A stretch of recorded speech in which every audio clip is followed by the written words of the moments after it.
Hi folks, I'm Matt and welcome to My Expanded Universe, a show where I go through the entire EU in chronological order as best I know how.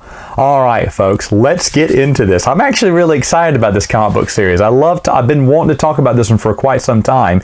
It is the Legacy series written by John Ostrander, and today I'm going to go through issues 1 through 8. Now, I will let you know I am doing spoilers. I have to, because as I'm going through these and as story arcs go through, it's going to spoil what came before. So just to let you know, there will be spoilers throughout the entire Legacy reviews here.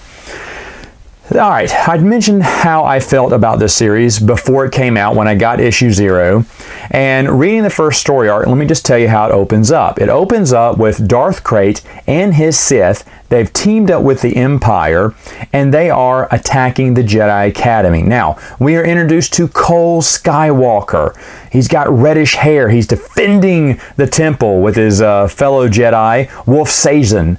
And during the attack, Wolf Sazon falls, and he is dead. Well, Cole's son, Cade Skywalker, who is a Jedi at this time, is so upset by this that he, through sheer force power, heals him, brings him back from the dead, like cures all his injuries and everything immediately. We've never seen this force power before. This is a new super healer power, and this was Cade's thing in a way.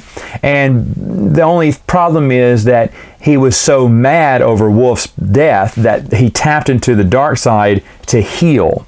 Now that sounds kind of weird because the dark side usually destroys, right? But it just gave him enough power that he could heal that person or bring him back to life.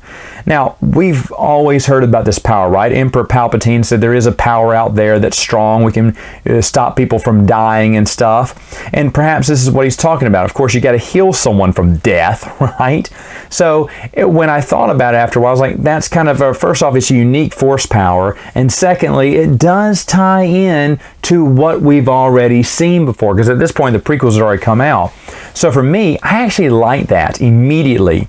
I also wanted to know who Cole Skywalker was. Now, if I remember right, if I get my lineage right, there's going to be Ben Skywalker, his son, and I believe Cole would be Ben Skywalker's grandson. If I'm thinking about the Skywalker lineage like that, I believe that's where we're at right now. But man, my mind was racing, right? Redhead, the Skywalkers and redheads, they just can't get enough of them. So, but there's a lot of thoughts looking through my head. I want to know more about Cole Skywalker. I was wanting to make a connection back to the original series that was going on right now. But anyway, we flash forward to today. Well, we don't flash forward to today yet. I do need to mention a few other things. Darth Krayt will automatically, he's going to betray the Empire. And oh, by the way, the Emperor fell. So we know that maybe, Jagged Fell, who went to take over the Empire, his lineage became a ruling class for the Empire, and they still are years in the future. Again, I like that. It's kind of a lineage continuity with the book, so I was digging that as well. But Fell gets betrayed. Darth Krayt, kills him, strikes him down. It was a fake. It was a fake Fell. It wasn't the real Fell. But anyway, he basically takes the Empire's army as his own. So Darth Krayt is going to have the most power in the universe. But Darth Krayt has one problem. He is seriously ill. He is on the verge of dying himself. Only his sheer force power, dark side ability, is keeping him together. But it's not healing him. He's slowly dying. And so what he needs to find Cade Skywalker. Cade Skywalker can heal people. He needs, Cade Skywalker's healing power. So he's got to have to go after him, turn him to the dark side, make him one of the Sith, and so he can basically cure him so he can continue to rule the galaxy. To be honest, it hooked me. It hooked me right off the bat. Now, remember me, the biggest naysayer of this comic book series, and after that first story arc, I was like, all right, game on. It turned me around. I should mention that, and I'll talk about some of the other characters that are in this as well, but there are just a lot of interesting characters. John Ostrander made a wonderful world that I can't wait to get into more, but going at the first story arc, it will hook you in. Guaranteed. Guaranteed.